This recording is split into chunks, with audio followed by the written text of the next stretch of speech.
दोस्तों आज मैं एक्सप्लेन करने वाला हूँ Necronomicon the book of dead movie को। अगर आपको इस मूवी की एक्सप्लेनेशन पसंद आती है तो इस वीडियो को एक लाइक कर देना और साथ ही चैनल को भी सब्सक्राइब जरूर कर देना। So let's explain this movie. Movie की शुरुआत होती है 1932 से, जहां हम एक राइटर को देखते हैं जो कि मैकाब्र की कहानियों के लिए बहुत ज्यादा प्रसिद्ध है और ये न्यूयॉर्क में एक बुक पर रिसर्च करने के लिए आया है जिसे नेक्रोनॉमिकन कहा जाता है, यानी कि मुर्दों की बुक कहा जाता है। नेक्रोनॉमिकन को न्यूयॉर्क की एक लाइब्रेरी में छुपा कर रखा गया है और उसकी देखभाल दो मॉन्क के हाथों सौंप दी गई है। इसके बाद हम राइटर को उसी लाइब्रेरी में देखते हैं जहाँ राइटर उस लाइब्रेरी के मॉन्क से एक बुक को ढूंढने के लिए कहता है। इसके बाद मॉन्क उसके लिए बुक ढूंढने लगता है। इसी दौरान राइटर चुपके से मॉन्क की बेल्ट में से उस रूम की चाबी निकाल लेता है जहां नेक्रोनॉमिकन बुक को रखा गया है और मॉन्क के जाने के बाद वो उस रूम में जाने लगता है जहां नेक्रोनॉमिकन को रखा गया है। वहां वो एक तिजोरी को देखता है। वो उसे खोलने की कोशिश करता है लेकिन राइटर उसे नहीं खोल पाता और कुछ देर बाद वो तिजोरी अचानक से खुल जाती है, जिसके बाद राइटर उस बुक को तिजोरी से बाहर निकालता है और देखता है कि उस बुक के ऊपर कुछ क्रिएचर्स भी बने हुए हैं। दरअसल नेक्रोनॉमिकन में यूनिवर्स के कुछ रहस्यों को छुपा कर रखा गया है। राइटर उस बुक को पढ़ने के लिए बैठता है, जिस दौरान हम तिजोरी में एक साइन को भी देखते हैं। इसके बाद राइटर उस बुक की पहली कहानी को पढ़ना शुरू करता है और हमें फ्यूचर में कुछ टाइम आगे का सीन दिखाया जाता है जहाँ हम हेयर नाम के एक आदमी को देखते हैं जो कि अपने अंकल के यानी कि अपने चाचा के मरने के बाद उनके होटल को संभालने के लिए होटल आया है। इसके साथ एक लॉयर भी होती है। इसके बाद हेयर होटल के एक रूम में जाता है जहां वो एक तस्वीर को देखता है और लॉयर उसे बताती है कि वो तस्वीर तुम्हारे अंकल की वाइफ की है जिसकी एक जहाज डूबने से उसकी और उसके बेटे दोनों की मौत हो गई थी। उसके अंकल ये बर्दाश्त नहीं कर पाए और उन्होंने भी इसी होटल की बालकनी से कूदकर सुसाइड कर लिया। ये सुनकर हेयर को बहुत ज्यादा दुख होता है और वो भी अपनी वाइफ को याद करने लगता है क्योंकि उसकी वाइफ की भी एक कार एक्सीडेंट में मौत हो गई थी। इसके बाद लॉयर उसे एक लेटर देकर जाती है जो कि उसके चाचा ने मरने से ठीक पहले लिखा था। हेयर उस लेटर को पढ़ता है तो उसे पता चलता है कि जिस रात उसका जहाज समुद्र में डूबा था उस रात समुद्र से एक क्रिएचर बाहर आया था जिसने उसकी वाइफ और बेटे को मार दिया था। तब उन्हें वापस से जिंदा करने के लिए उसके अंकल ने नेक्रोनॉमिकन बुक के कुछ मंत्रों को पढ़कर एक रिचुअल किया था, जिसके बाद उसकी वाइफ और बेटे एक मॉन्स्टर के रूप में जिंदा हुए थे और उनके अंदर कुछ टेंटिकल्स भी निकल रहे थे। अब हेयर के अंकल को लगा कि उन्होंने दुनिया पर एक मुसीबत को जन्म दिया है और इसीलिए उसके अंकल ने भी बालकनी से कूदकर सुसाइड कर लिया था। इसके बाद हेयर उस लेटर के दूसरे पेज को नहीं पढ़ पाता क्योंकि उस पेज के वर्ड पुराने होने की वजह से पूरी तरह से डैमेज हो चुके थे। इसलिए वो नेक्रोनॉमिकन बुक ढूंढने की कोशिश करता है लेकिन वो उसे नहीं मिलती। इसके बाद रात को हम उसके माथे पर एक टेंटिकल्स को देखते हैं जो उसके कान में ये कहकर जाता है कि वो बुक उसके अंकल की वाइफ की पेंटिंग के पीछे छुपी हुई है। ये सुनने के बाद हेयर उस पेंटिंग के पास जाता है तो उसे वहाँ नेक्रोनॉमिकन बुक मिल जाती है। दरअसल हेयर उस बुक को इसीलिए ढूंढना चाहता है क्योंकि वो भी अपनी वाइफ क्लोरा को वापस से जिंदा कर सके। वो इस बात की बिल्कुल भी चिंता नहीं करता कि उसके अंकल के साथ क्या हुआ था और अपनी वाइफ को वापस से जिंदा करने के लिए रिचुअल करने लगता है,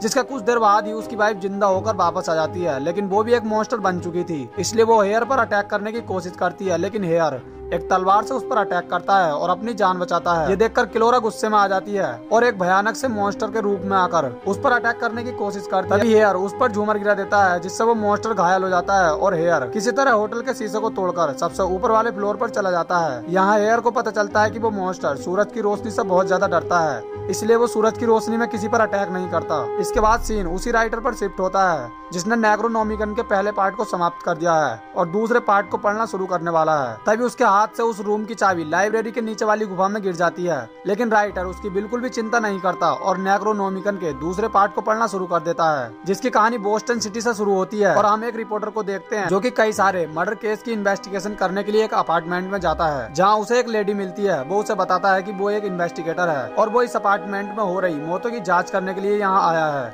वो अपार्टमेंट के अंदर जाता है तो वो देखता है कि अपार्टमेंट के अंदर बहुत ज्यादा ठंड है, जिसके बारे में वो उस लेडी से ही पूछता है तो लेडी उसे बताती है कि उसे एक बीमारी होने के कारण वो धूप और गर्मी को बर्दाश्त नहीं कर सकती, इसलिए वो अपार्टमेंट को हमेशा ठंडा रखती है। इसके बाद रिपोर्टर लेडी से पूछता है कि 80 साल पहले इस अपार्टमेंट में एक डॉक्टर रहता था, हालांकि उसकी मौत बहुत पहले ही हो चुकी है लेकिन इस बात को आज तक कोई प्रूफ नहीं कर पाया है। क्या तुम्हें उसके बारे में कुछ पता है? तब ये सुनकर वो लेडी रिपोर्टर को अपनी माँ एमिली की कहानी बताती है। वो उसे बताती है कि मेरी माँ बिल्कुल मेरी तरह दिखाई देती थी। उन्होंने 80 साल पहले इस अपार्टमेंट में एक रूम रेंट पर लिया था और उनके ऊपर वाले फ्लोर पर वही डॉक्टर रहता था जो कि अजीब चीजों पर रिसर्च करता था और एमिली के स्टेप फादर अक्सर उस पर अत्याचार किया करते थे। एक दिन उसका स्टेप फादर उसके पास आया था और उसके साथ जबरदस्ती करने की कोशिश कर रहा था। तभी उसी समय डॉक्टर अपने रूम से बाहर आया और एमिली को बचाते हुए उसके स्टेप फादर पर चाकू से अटैक कर दिया था, जिसके बाद एमिली वहीं पर बेहोश हो गई थी और उसका स्टेप फादर सीढ़ियों से नीचे गिर गया था। डॉक्टर उसे होश में लाता है और उसे खाने के लिए कुछ दवाइयाँ भी देता है और उसे आराम करने के लिए कहता है। रात को एमिली एमिली देखती है कि जिस रूम में डॉक्टर रहता है उस रूम से ब्लड टपक रहा होता है। तब एमिली उसे चेक करने के लिए डॉक्टर के रूम में जाती है तो वो देखती है कि मकान की ओनर और डॉक्टर उसके स्टेप फादर की बॉडी पर कुछ एक्सपेरिमेंट कर रहे होते हैं। देखते ही एमिली वहीं पर बेहोश होकर गिर जाती है। जब उसे होश आता है तो डॉक्टर उसे बताता है कि ये सब सिर्फ तुम्हारा वहम है, क्योंकि कुछ समय से तुम्हारी हेल्थ बिल्कुल भी ठीक नहीं है और हो सकता है कि ये मेडिसिन के साइड इफेक्ट की वजह से तुम्हें ये सब दिखाई दे रहा हो। ये सुनकर एमिली उस बात को इग्नोर कर देती है। फिर अगले दिन एमिली वेटर की जॉब के लिए एक होटल में जाती है और होटल के ओनर से कहती है कि वह डॉक्टर के साथ उस अपार्टमेंट में रहती है।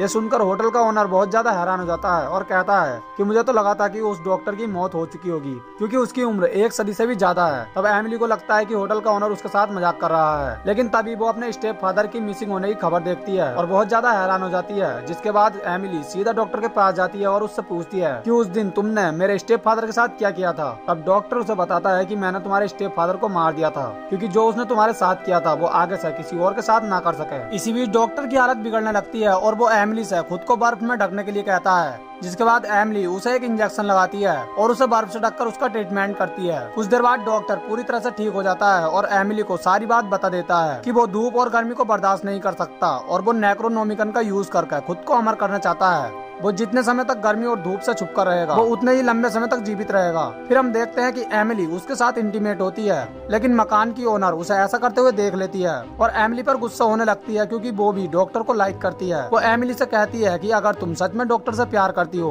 तो तुम्हें खुद को मारना होगा, और अगर तुम खुद को नहीं मार सकती तो तुम वो नहीं हो सकती जिसकी डॉक्टर को जरूरत है। ये सुनकर एमिली बहुत ज्यादा हैरान हो जाती है और उसे पता चलता है कि डॉक्टर और मकान की ओनर ही लोगों को मार रहे हैं और उनकी रीढ़ की हड्डी के साथ एक्सपेरिमेंट करके। डॉक्टर आज भी जिंदा है। एमिली उसी समय उस अपार्टमेंट को छोड़कर अपने घर चली जाती है, लेकिन कुछ समय बाद उसे पता चलता है कि वो डॉक्टर से प्रेग्नेंट है। इसलिए वो डॉक्टर को इसके बारे में बताने के लिए उसी अपार्टमेंट में जाती है, जहां वो देखती है कि डॉक्टर एक और आदमी की स्पाइनल निकालने की कोशिश कर रहा होता है। लेकिन एमिली उस आदमी को बचाने की कोशिश करती है। तभी लेडी ओनर उस आदमी पर चाकू से अटैक करती है और डॉक्टर से कहती है कि एमिली हमारे बारे में सब कुछ जान चुकी है, इसलिए तुम एमिली को मार दो। लेकिन डॉक्टर एमिली को मारने के लिए मना करता है और गुस्से में आकर सारी चीजें इधर उधर फेंकने लगता है और उसके साथ ही वो स्पाइनल फ्लूइड के एसिड को भी नीचे गिरा देता है, जिससे उसकी लैब में आग लग जाती है और डॉक्टर एक मोमबत्ती की तरह पिघलने लगता है। इतने में ही लेडी ओनर एक बंदूक से एमिली को शूट कर देती है, लेकिन मरने से पहले एमिली उसे बताती है कि वो डॉक्टर से प्रेग्नेंट है। ये सुनकर लेडी ओनर बहुत ज्यादा दुखी हो जाती है, क्योंकि उसे लगता है कि उसने डॉक्टर के प्यार को पाने के लिए एमिली और उसके बच्चे दोनों की जान ले ली है, इसलिए वो एमिली को बचाने की कोशिश करती है। फिर सीन यहीं पर कट होता है और हम उसी अंधी लेडी को देखते हैं। वो रिपोर्टर को बताती है कि मैं ही डॉक्टर और एमिली की बेटी हूँ, लेकिन रिपोर्टर उसकी इस बात पर विश्वास नहीं करता और कहता है कि डॉक्टर की मौत के बाद भी 3 और लोगों की मौत हुई थी और मुझे लगता है कि एमिली आज भी जिंदा है और वो लोगों को मारकर डॉक्टर की तरह खुद को जिंदा रखना चाहती है। तब ये सुनते ही लेडी अपनी आंखों से चश्मे को हटा देती है और रिपोर्टर को बताती है कि वो ही एमिली है। डॉक्टर के साथ इंटीमेट होने के बाद वो भी उसी बीमारी से इन्फेक्टेड हो गई थी जिससे कि डॉक्टर इन्फेक्टेड था और इसी वजह से उसके गर्भ से वो बच्चा कभी पैदा ही नहीं हुआ और तब से ही एमिली खुद को स्पाइनल फ्लूइड का इंजेक्शन लाकर जीवित रखती आ रही है। ये सुनकर रिपोर्टर बहुत ज्यादा हैरान हो जाता है और चक्कर खाकर नीचे गिर जाता है। तभी हम उसी मकान की लेडी ओनर को देखते हैं, जिससे हमें पता चलता है कि दरअसल एमिली और लेडी ओनर ही खुद को जीवित रखने के लिए आज भी लोगों को मार रहे हैं। इसके बाद लेडी ओनर रिपोर्टर की बॉडी में एक इंजेक्शन को इंजेक्ट करने आती है और हम उसी लाइब्रेरी में राइटर को देखते हैं जिसने नेक्रोनोमिकन के दूसरे पार्ट को भी पढ़ लिया है और अब वो तीसरा और अंतिम पार्ट पढ़ने जा रहा है। इसके तीसरे पार्ट की शुरुआत होती है फिलाडेल्फिया से,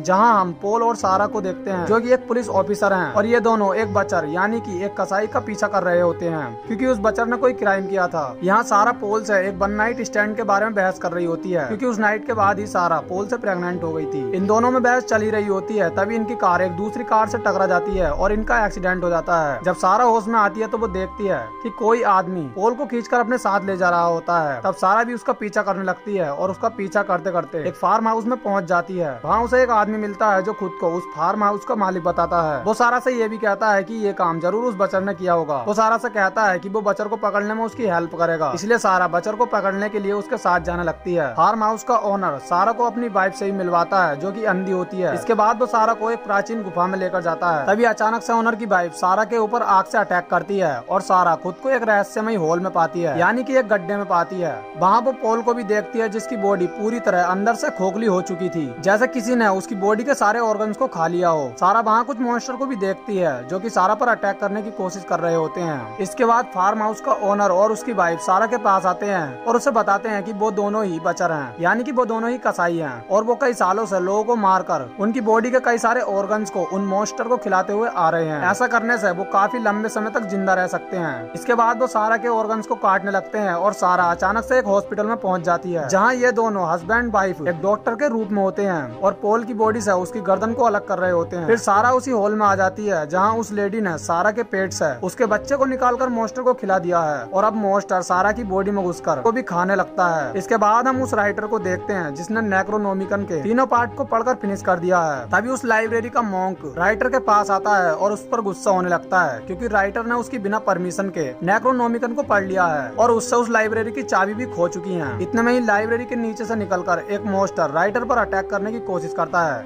लेकिन राइटर एक तलवार से उस पर अटैक करता है। फिर हम देखते हैं कि उस लाइब्रेरी का मॉन्क भी एक मॉन्स्टर में बदल जाता है और राइटर पर अटैक करने के लिए आता है, लेकिन राइटर किसी तरह उस मॉन्स्टर के जबड़े को चीर देता है, जिससे मॉन्स्टर की वहीं पर मौत हो जाती है और ये मूवी यहीं पर खत्म हो जाती है। दोस्तों, अगर आपको इस मूवी की एक्सप्लेनेशन थोड़ी सी भी पसंद आई हो तो इस वीडियो को एक लाइक जरूर कर देना और साथ ही हमारे चैनल को सब्सक्राइब करके नोटिफिकेशन बेल को ऑन जरूर कर लेना ताकि आगे भी आपको हमारी वीडियोस की नोटिफिकेशन मिलती रहे। So thanks for watching guys.